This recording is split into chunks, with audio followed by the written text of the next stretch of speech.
நம்ம கார்த்திக் இப்படி பண்ணுவாரு அப்படின்னு சொல்லிட்டு எதிர்பார்க்கவே இல்ல. ஒரு பக்கம் அஞ்சலி நெனச்சது எல்லாமே பெர்ஃபெக்ட்டா போய்க்கிட்டு இருக்கு. இன்னொரு பக்கம் நம்ம இலக்கியாவும், கௌதமும் வந்துட்டு அஞ்சலியோட சுயரூபத்த வெளிய கொண்டு வரணும் அப்படின்றதுக்காக, அடுத்தது வந்து பார்த்தீங்கன்னா, பல விஷயங்கள வந்து செஞ்சுட்டு இருக்காங்க. ஏன்னா ஆரம்பத்துல இருந்து அவங்க தான் வந்து பார்த்தீங்கன்னா, அஞ்சலி திருந்திட்டா, திருந்திட்டா அப்படின்னு சொல்லிட்டு எல்லாரையுமே நம்ப வச்சாங்க. இப்போ அவங்களே வந்து பார்த்தீங்கன்னா, எந்த ஒரு ஆதாரமும் இல்லாம அஞ்சலி திருந்தவே இல்ல அப்படின்ற மாரி சொன்னா, எவ்வளோ பெரிய பிரச்சனை வரும் அப்படின்றது எல்லாமே தெரியும். அதே சமயம் இப்போ நம்ம இலக்கியாவும், கௌதமும் சொல்றத யாருமே வந்து பார்த்தீங்கன்னா கேட்கிற மாரியே இல்ல. ஏன்னா, அந்த அளவுக்கு வந்து பார்த்தீங்கன்னா, இந்த இடத்துல பல பிரச்சனைகள் நடந்துட்டு இருக்கு. ஏற்கனவே வந்து பார்த்தீங்கன்னா, நம்ம கார்த்திக்கும், அதே மாதிரி நம்ம ஜானகி 2 பேரும் இலக்கியா மேலயும், கௌதம் மேலயும் செம்ம கோவத்துல வந்து இருந்துட்டு இருக்காங்க. இந்த பிரியா விஷயத்துல இருந்து. அந்த ஒரு காரணத்தினால வந்து பார்த்தீங்கன்னா, கண்டிப்பா இவங்க சொல்றத யாருமே நம்புற மாரி இல்ல. அதே மாதிரி இப்ப என்னாச்சு அப்படின்னு பார்த்தீங்கன்னா, நம்ம கார்த்திக் இருந்துட்டு பிரியாவ கல்யாணம் பண்ணி, அதாவது தாலி கட்டி, மாலை, மரியாதையோட வந்து பார்த்தீங்கன்னா, வீட்டுக்கு கூட்டிட்டு வராங்க. இது அஞ்சலிக்கு உண்மையிலேயே வந்து பார்த்தீங்கன்னா, மிகப்பெரிய ஒரு ஆ ஒரு மிகப்பெரிய ஒரு அதிர்ச்சியா தான் வந்து இருக்கும். ஏன்னா, அஞ்சலி நெனச்சா எதுவும் வந்து நடக்காது. நம்ம வந்து பார்த்தீங்கன்னா, மறுபடியும் நம்மளோட அராஜகத்தையும், அட்டகாசத்தையும் நம்ம ஸ்டார்ட் பண்ணிடலாம். கௌதமையும், இலக்கியாவையும் ஈஸியா ஏமாத்தியாச்சு. அதாவது ஏமாத்த முடியாத ஒருத்தவங்களையும் வந்து பார்த்தீங்கன்னா, இவ்ளோ சீக்கிரம் ஏமாத்தியாச்சு. இதுக்கு மேல வந்து பார்த்தீங்கன்னா, கார்த்திக்கும், இந்த ஜானகி இவங்கலாம் வந்து பார்த்தீங்கன்னா, ஏமாத்துறோம் அப்படின்ற மாரி நெனச்சிட்டு இருந்தா.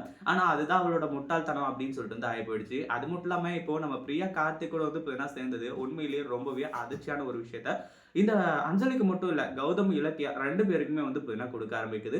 அதுக்கு முன்னாடி என்னவெல்லாம் நடக்குது அப்படின்னு சொல்லிட்டு பார்க்கறதுக்கு முன்னாடி, இப்ப தான் நம்ம சேனலுக்கு ஃபர்ஸ்ட் டைம் வரீங்க அப்படின்னா, கீழ இருக்க சப்ஸ்கிரைப் பட்டன பிரஸ் பண்ணிக்கோங்க. இப்போ என்னாச்சு அப்படின்னு பார்த்தீங்கன்னா, ஒரு பக்கம் நம்ம கௌதமும், இலக்கியாவும், ஜானகிட்டயும், கார்த்திக்கிட்டயும் அஞ்சலி திருந்திட்டான்னு சொல்லிட்டு நாங்க சொன்னது பொய்யி. அது மட்டும் இல்லாம பொய் அப்படின்றத விட, அவ திருந்திட்டான்னு சொல்லிட்டு வந்து நெனச்சு நாங்க வந்து பார்த்தீங்கன்னா ஏமாந்துட்டோம் அப்படின்ற மாரி சொல்லி சொன்னாங்க. ஆனா அந்த ஒரு விஷயத்த பத்தி வந்து பார்த்தீங்கன்னா, கண்டிப்பா இந்த இடத்துல இவங்க வந்து பார்த்தீங்கன்னா கேட்கறதே கிடையாது. அதாவது இது எதையுமே வந்து பார்த்தீங்கன்னா, அவங்க யோசிக்கிறது கூட கிடையாது. இது எல்லாத்தையுமே நீங்க உங்களோட சுயநலத்துக்காக வந்து பண்ணிட்டு இருக்கீங்களா? முன்னாடினா அஞ்சலி திருந்திட்டான்னீங்க. இப்ப அஞ்சலி திருந்தி உயிருக்கு போராடுற நிலைமையிலிருந்து வரும்போது, இப்ப அஞ்சலி வந்து பார்த்தீங்கன்னா திருந்தலன்னு சொல்லிட்டு வந்து சொல்லுங்க. என்ன நாடகம் போட்டுருக்கீங்க 2 பேரும்? அப்படின்ற மாரி தான் வந்து கேட்டாங்க.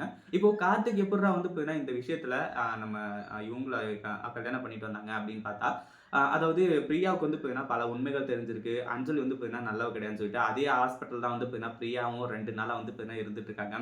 இவங்களோட சுயரூபத்த எல்லாத்தையுமே நேர்லயே பார்த்துருக்காங்க. அஞ்சலி எந்த அளவுக்கு கேடு கெட்டவளா வந்து பார்த்தீங்கன்னா இருந்தா அப்படின்னு சொல்லிட்டு எல்லாத்தையுமே பக்கத்துல இருந்து பார்த்து தான் அப்போ கார்த்திக் வந்து பார்த்தீங்கன்னா, அதாவது கார்த்திக் வந்து சரியானவ அஞ்சலி கிடையாது. அஞ்சலி ஓகே திருந்திட்டா அப்படின்றதுனால தான் நம்ம விட்டுட்டு வந்தோம் அப்படின்ற மாரி நெனைக்கிறது மட்டும் இல்லாம, பிரியா வந்து பார்த்தீங்கன்னா இந்த குறுகிய காலத்திலேயே நம்ம கார்த்திக்க லவ் பண்ணியிருக்காங்க. அதுக்கப்புறம் தான் கார்த்திக்கு ஃபோன் பண்ணி, இந்த மாரி தான் நடந்த விஷயத்த எல்லாத்தையுமே சொல்லி, நான் வந்து பார்த்தீங்கன்னா தப்பு பண்ணிட்டேன். என்ன மன்னிச்சிருங்க. நம்ம 2 பேரும் கல்யாணம் பண்ணிக்கலாம். இதுக்கப்புறம் உங்களுக்கு நான் வந்து பார்த்தீங்கன்னா பொண்டாட்டியா இருக்கேன்.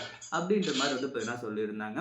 அடுத்ததா தான் வந்து பார்த்தீங்கன்னா ஒரு சில விஷயங்கள்லாம் சூப்பராவே நடந்துச்சு. அதே மாரி வந்து பார்த்தீங்கன்னா இந்த இடத்துல கொஞ்சம் கூட யோசிக்காம, ஆ இப்ப வந்து பிரியாவ வந்து கல்யாணம் பண்ணிட்டு நம்ம கார்த்திக் வர்றது எல்லாமே சூப்பரான விஷயமா நடக்க போகுது. இத பத்தி நீங்க என்ன நெனைக்கிறீங்க? மறுபடியும் பிரியா வந்து இந்த அஞ்சலிய அசிங்கப்படுத்தி, அவமானப்படுத்தி அனுப்புனா எப்படி இருக்கும்? அப்படின்றத கமெண்ட் பண்ணுங்க. இந்த வீடியோ பிடிச்சிருந்தா லைக் பண்ணுங்க, ஷேர் பண்ணுங்க. இப்ப தான் நம்ம சேனலுக்கு ஃபர்ஸ்ட் டைம் வரீங்க அப்படின்னா, கீழ இருக்க சப்ஸ்கிரைப் பட்டன பிரஸ் பண்ணிக்கோங்க.